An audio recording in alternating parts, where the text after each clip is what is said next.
In this video, we're talking about how you can get your first client in 24 hours.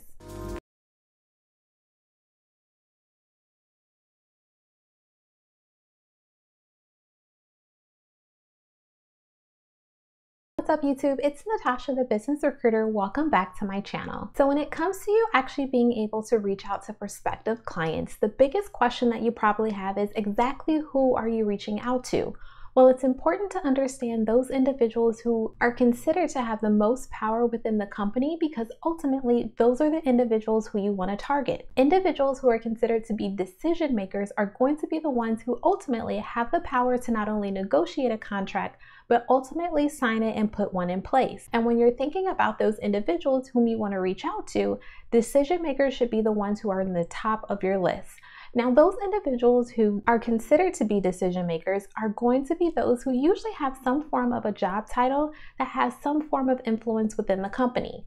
And this is going to be rather higher up. So you're really talking about directors, vice presidents, senior vice presidents, as well as those who are in the C-suite, such as chief executive officers or chief operating officers. Again, these individuals are in positions of power within the company, which means that ultimately they have the decision-making ability to be able to put some form of a contract in place. However, it's important to keep in mind that these individuals are going to be extremely busy, meaning that they're probably not going to be able to respond to your first, second, or even third email. You want to ensure that you are reaching out in terms of an email sequence that is ultimately going to drive results in terms of you getting some form of a response. And keep in mind that any form of a response is going to be positive in this situation, meaning that even if you're told no, that's still a good thing.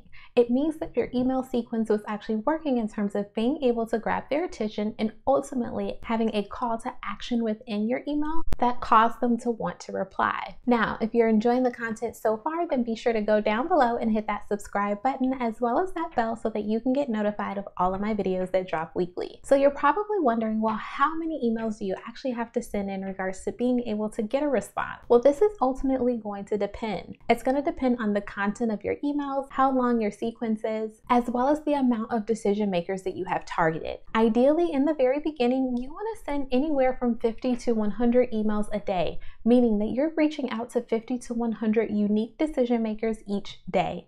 This is ultimately going to ensure that you're able to get to a point where you're actually reaching out to enough individuals where the ROI will be beneficial for you. As you continue to get comfortable with what you're doing in terms of executing an email campaign, ultimately you want to get to the point where you're sending out 300 to 500 plus emails per day.